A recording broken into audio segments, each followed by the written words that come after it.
welcome you to this Bible study of the Banking Blessings Ministry. This is my wife. I'll be your favor.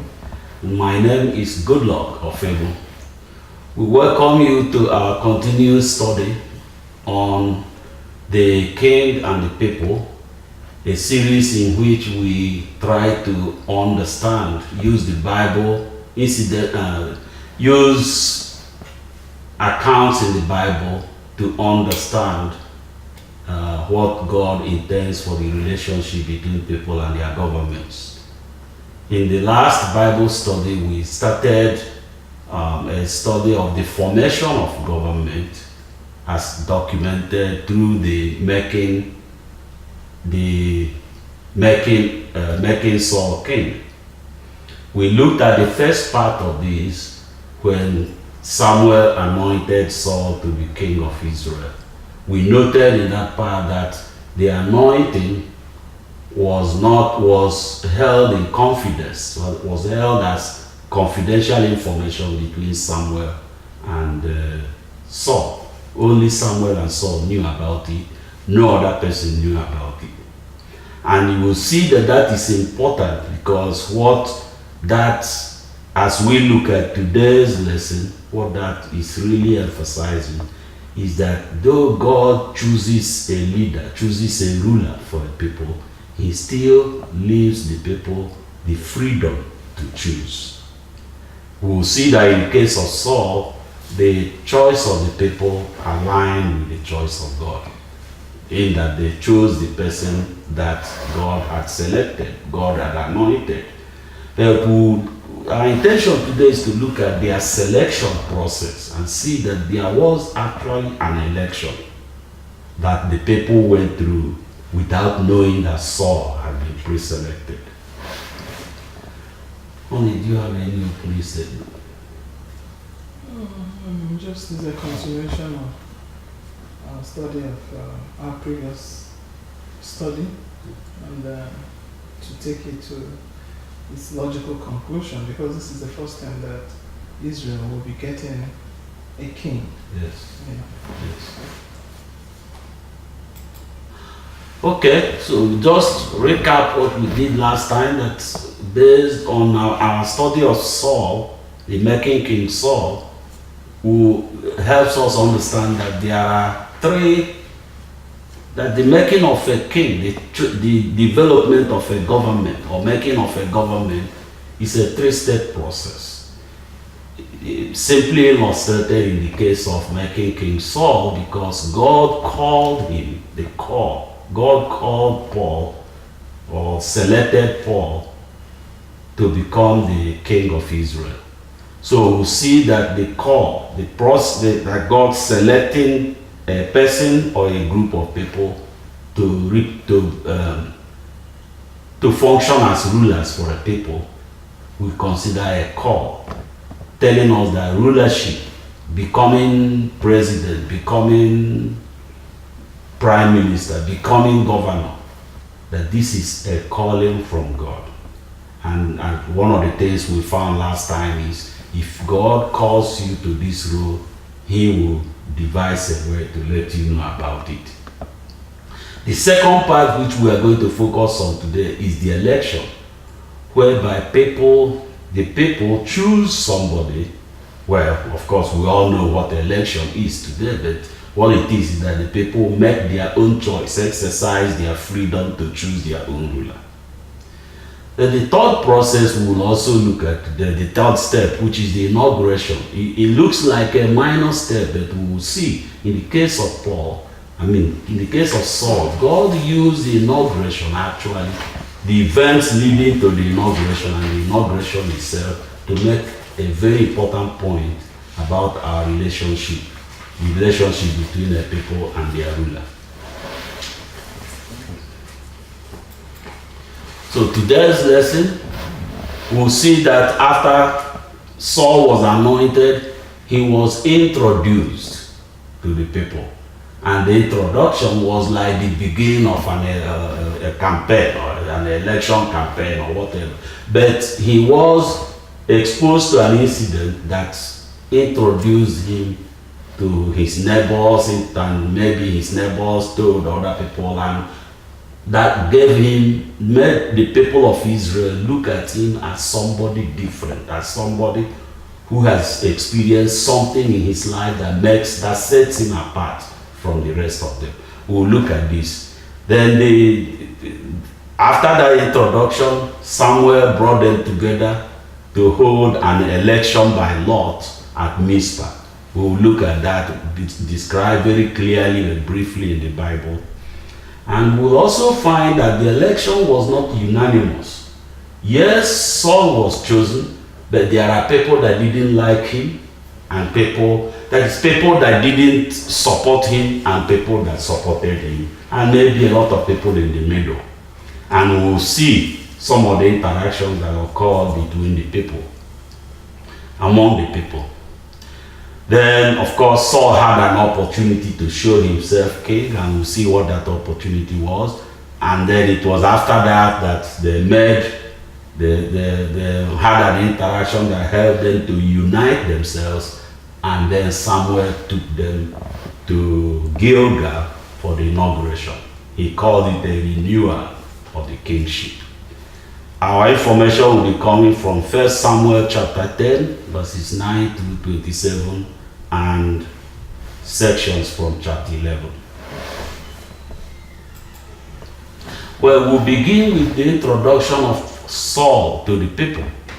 After he has been anointed, he and his assistant were going home, and Samuel had told him he was going to encounter 3 incidents, and the third of these was encountering a band of prophets, a team of prophets that were prophesying. I understand that to mean they were singing and dancing and, saying, prophesying. Well, Saul joined them. The Holy Spirit came upon him, and he did whatever he prophesied with them. That he did the same thing that all the other prophets were doing. If they were dancing, he was dancing with them. But the important thing about this is that the people that saw him looked at him and said, "Isn't this the son of Kish? What has happened to him?" They recognized that something different, something has happened to him that made him different, that set him apart from the other people. And I believe, the Bible doesn't say so, but I believe that the information went away from there, so that the people that witnessed it told other people, and maybe within some time, a lot of people in Israel had it in their mind that there was something special about the individual Saul. Even though nobody went around preaching about him or telling them, hey, think about this man, select him as king. Nobody did that. But something made an impression on them that this was a different person. There was something special about him. Let us read about this incident from 1 Samuel chapter 10, verses 10 to 12.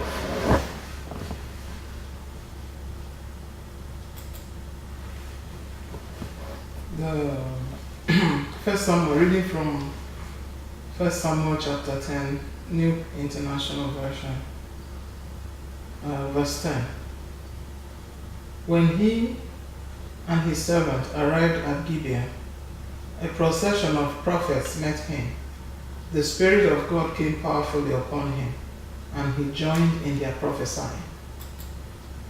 When all those who had formerly known him saw him prophesying with the prophets, they asked each other, "What is this that has happened to the son of Kish?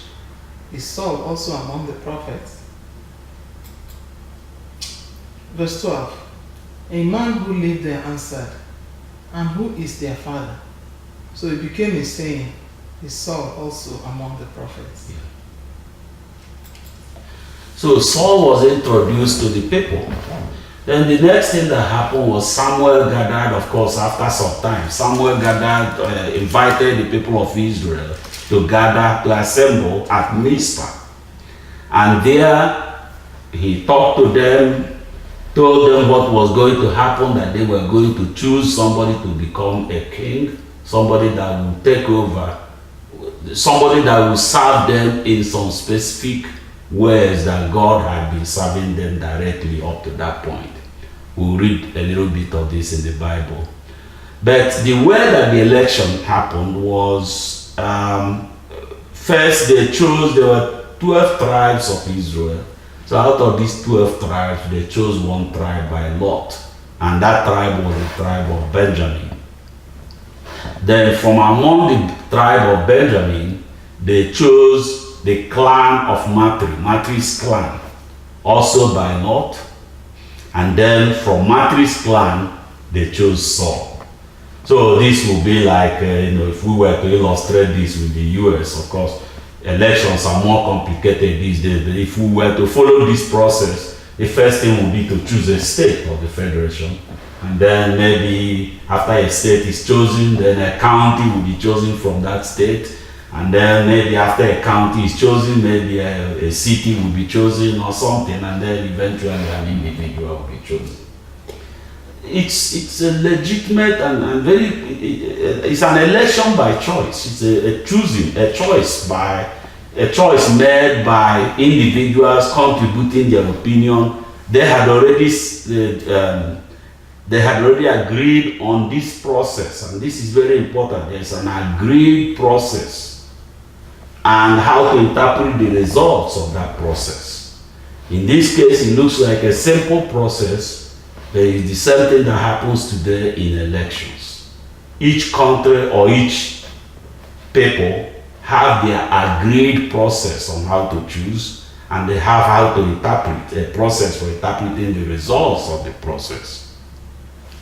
Anyway, when Saul was chosen, they proclaimed him winner.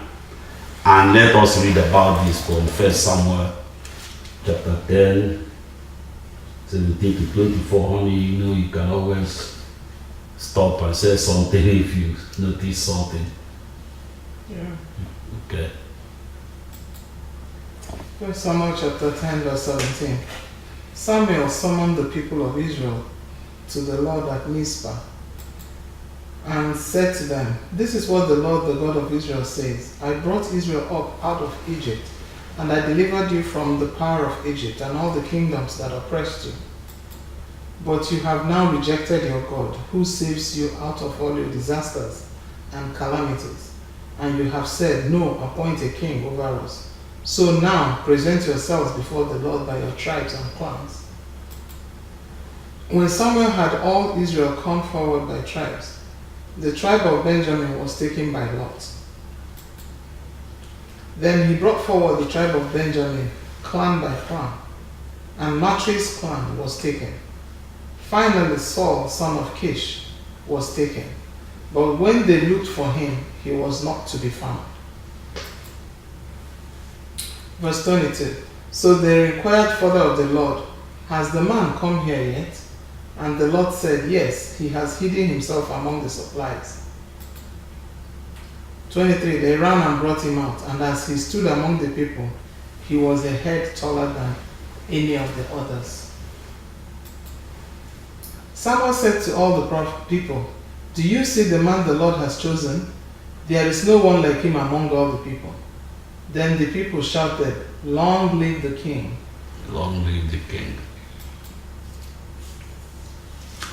Well, it was an election. The choice was clear, but the choice was not unanimous. Not unanimous in the sense that there are people that that were very happy with the choice, and there were some people that weren't happy with the choice. We need to understand here, the Bible doesn't play with words. The Bible, information placed in the Bible is really to help us, is to deliver a certain message to us. And what one of the things we're seeing from here, it's really, we're being told, hey, in an election process, not everybody will like the result, but there is an established procedure, an established way to go through the process, interpret the result such that there is no ambiguity. You may not like there will be some people that don't like and there will be some people that like it a lot, and there will be a group of people in the middle.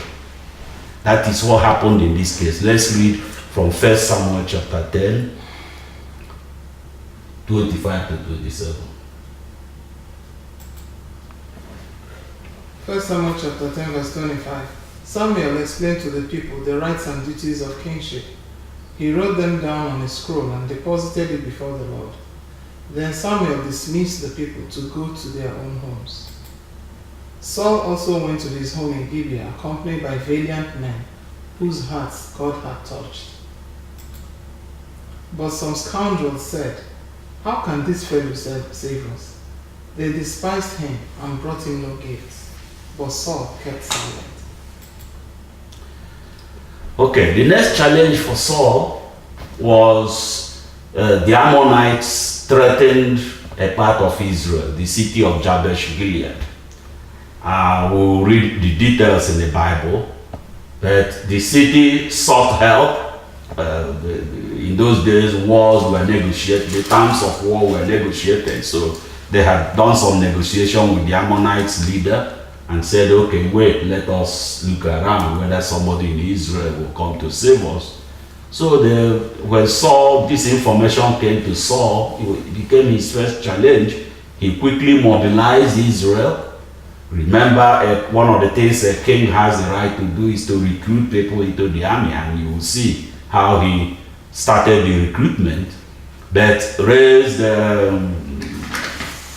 we'll see, I think 3,000 or was it 30,000 men. But he raised a formidable fighting force and they defeated the Ammonites. So he succeeded in his first challenge, but you see how this result brings us to the issue of people that liked him and people that didn't like him. But first of all, let us read about the challenge and how he stood up to the challenge. From 1 Samuel chapter 11, some selected verses.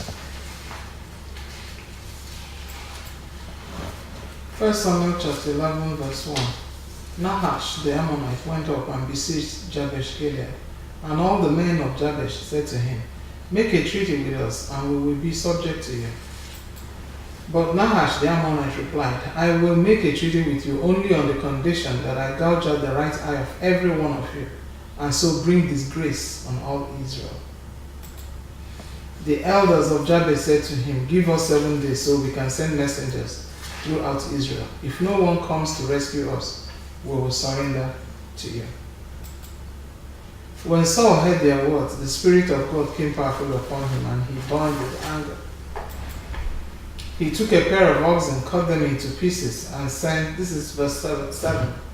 He took a pair of oxen, cut them into pieces, and sent the pieces by messengers throughout Israel, proclaiming, "This is what will be done to the oxen of anyone who does not follow Saul and Samuel." Then the terror of the Lord fell on the people, and they came out together as one. When Saul mustered them at Bezek, the men of Israel numbered 300,000, and those of Judah 30,000.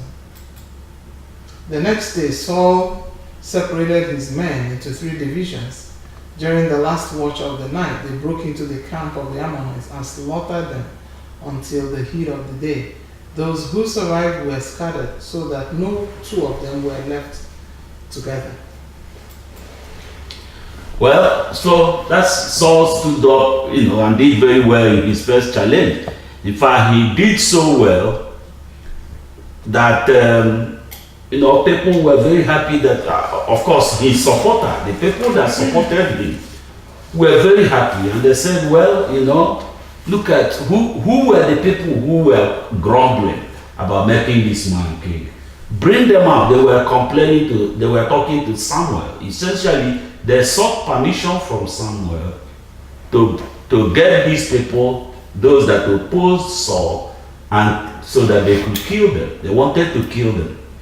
And it was at that point that I think the whole point of that interaction came out, because Saul declared for peace. He said, nobody will be killed. Essentially, he was telling them, hey, yes, some of you supported me, some didn't support me, but I'm your king now.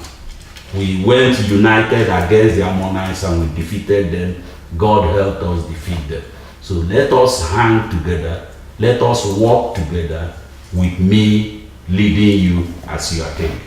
Essentially, whether you supported me or you didn't support me, the government is yours. Let us read this about this interaction from 1 Samuel 11, 12 to 13. 1 Samuel chapter 11 verse 12. The people then said to Samuel, "Who was it that asked, 'Shall Saul reign over us?' Turn these men over to us so that we may put them to death." But Saul said, "No one will be put to death today, for this day the Lord has rescued Israel." Yeah. Well, so after that interaction, I'm sure Samuel talked to them. The Bible just tells us the key points. And then Samuel said, okay, let us all go to Gilgal and renew the kingship. Renew, essentially reconfirm our selection of Saul as our leader. Essentially telling them, okay, we've had divisions. We've now realized that we should all walk like one under the leadership of Saul. Let us go to Gilgal and celebrate that and use that opportunity to renew the king, to reconfirm the kingship. So this was actually the inauguration. This is what this. The point here is that the inauguration, they are saying, hey, you will have an election. Some people, there will be an opposition, those that are not happy with the result of the election. There will be those that are happy with the result of the election. But the whole people should come together to celebrate, to accept the government that has been formed. Because this government is going to be the government for everybody. The government for those that supported it, the government for those that didn't support, the government for those that are in the middle. So the inauguration is an opportunity for the people to unite, celebrate their new government, their new leader, and essentially proclaim themselves, proclaim their loyalty to the system of government that has now produced a new leader. That's what the inauguration, and that's what Samuel introduced to Israel at Gilgal. Let us read about this from 1 Samuel chapter 11, 14 to 15. 1 Samuel 11 verse 14. Then Samuel said to the people, "Come, let us go to Gilgal and there renew the kingship." So all the people went to Gilgal and made Saul king in the presence of the Lord. There they sacrificed fellowship offerings before the Lord. And Saul and all the Israelites held a great celebration.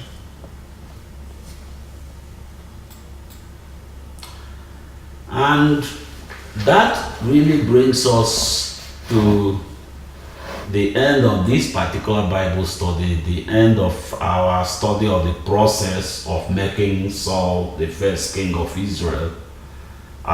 Through this, we have learned that God has a role, God has an influence on the choice of a ruler. God influences the choice of a ruler.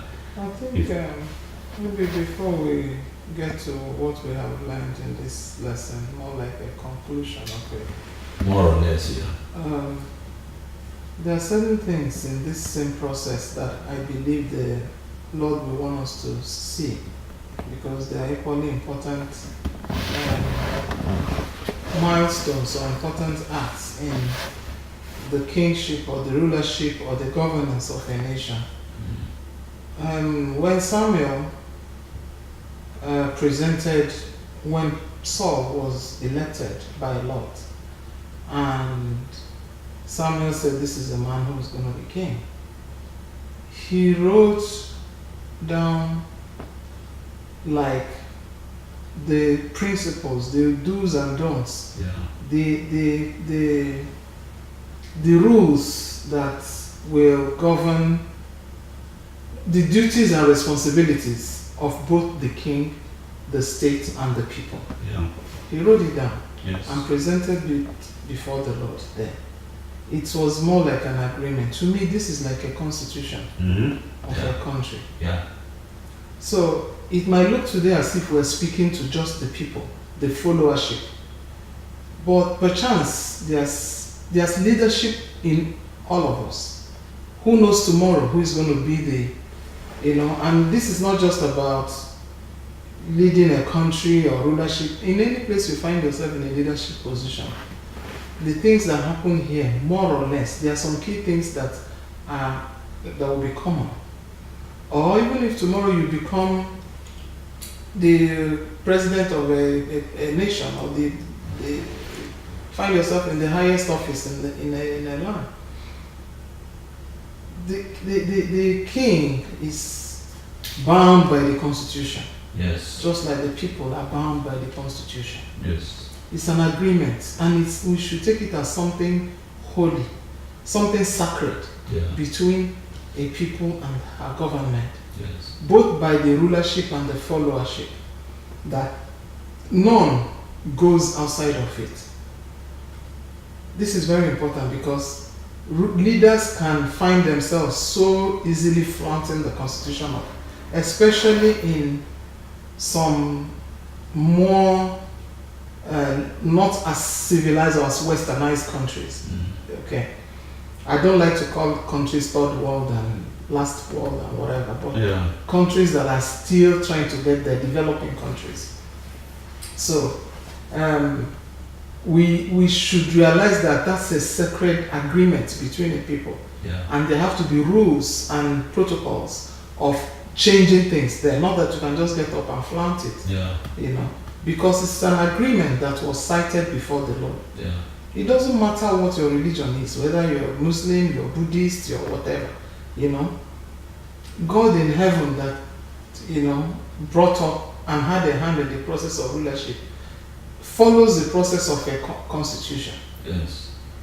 And it's something that is binding between a people and our government. Yes. So as followership, we should not flaunt it. We should not disregard it. In everything that we do, no matter where we find ourselves. And as leadership, we should not suppress it. It's a very important thing. So we can see the roots from the Bible. Yes. Then another thing that came out clearly here is, of course, my husband has mentioned the issue of some people liked Saul, others did not. Now, I want us to take a very careful look at the way those two sets of people were described by the Bible. Remember, it was the same God that the people rejected and said, no, give us a king. But the moment God accepted to give them a king, it became his process. The person that emerged became his choice, became his representative. Yes. Okay? Now, those who went with him immediately were called valiant. We know what that means. And look at the word that the Bible was used, not mine, was used in the Bible to describe those who oppose the source, scoundrels. What does it tell me? God does not like when, our criticism of leadership of a king that he has put, in a nation. Those people we didn't see any other thing that they did except that they did not like Saul and said, is this the man that's going to save us? That they despised him. And the Bible called them scoundrels. I wouldn't want to be called a scoundrel in the eyes of the Bible, honestly. And I'm just trying to say that the unnecessary criticism, because you see they haven't even seen anything that Saul did. No. They haven't even seen, he's not been tested, maybe they just looked at him and they didn't like him and despised him. God does not like when people, look at when King David's wife despised him as well in her heart. What did God do? God closed her womb. When he was dancing to the Lord. Yeah. God doesn't like when we despise leadership and kings that he has put in place. The Bible commands us to do one thing, to pray for them. To pray for them. And not to despise them. You know, I'm not saying be a valiant, but don't despise them in your heart and begin to use very foul language, begin to, you know. So there's a place for every other thing. That is the second point I wanted us to bring here. The third point is on the part of the leadership itself. What did Saul do? That should be an example to us. He ignored them. Sometimes when we become leaders, we are so intent on crushing anybody that does not agree with us, or anybody that crosses us. We use our power and our might and crush them. But that's not what Saul did. At least at this point. God, he's still working with God. He did not do that. And that we could see also was further explained and demonstrated when he led Israel to the battle against the Ammonites and won. Yeah. And those valiants said, bring those people, let's kill them. Yeah. And he said, nobody is losing their life here today, because God has wrought a victory for the whole of Israel. Yeah. So he declared peace as well. And rather than kill them, there was a fellowship, there was a mending of, a coming together of hearts. And they had to present him, inaugurate him before the Lord. The first one was his election, this one is his inauguration. So these are key things that we can learn and apply to our relationship with our rulers, our government, or our followers in the country, or in a place where we find ourselves that God has placed us to take care of business for that time. So I just thought that I should bring these points out, because there are things that I know some of us, a lot of places, including United States of America, including Nigeria, all over the world, we see things like this, whether it's Venezuela and what is the other country that just had their election, all over the place. We are seeing it's like something is lighting up in the world, and there's a lot of squabble, a lot of fighting, a lot of between the people in the country and the process and the leadership. A lot of dissatisfaction with government but if we can go back to the Bible, the Lord will, guide us and give us wisdom what to do. Yes, and that's really what we're trying to do in this series, is to look at the interaction between God, the people of Israel, and their leaders at various times, and use this interaction to learn some of the principles that God will expose to us regarding relationship between people and their government. Through this study of the election of making Saul king, the process of making Saul king of Israel, we find that God has a hand. God calls a person to be a ruler, and that there is an election in which people choose a person, exercise a free choice, because when they are choosing, they don't really know who God has selected. In the case of Saul, the choice of the people aligned with the choice of God. The person that God chose was the person that the people elected. But that raises two questions that we are not going to answer tonight. They are not part of today's. That's why I call them looking ahead. These are things that we hope that we'll be able to discuss in the future. One of them is that suppose the people's choice does not align with the choice of God. The other one is suppose a person bypasses the entire process and claims rulership. Now, the second part, actually, we've seen there are several examples in the Bible that we will come across in this study, and we'll see how God did, what happened in those situations, to try to learn our responsibility and our expectations when somebody or some people bypass the entire process and try to make themselves rulers. The first one, we haven't seen an example, but I believe somewhere in the Bible there is an example where there is a misalignment of choice. We'll see. We don't know what will happen in that situation. But we find this series very exciting, and we believe that we hope you are excited with us, and we pray that you will continue to pay attention, and that what you learn from what we are doing will make a positive impact on you and bring you closer to God's purpose for your life. Thank you, and God bless you. Till next time, remain blessed.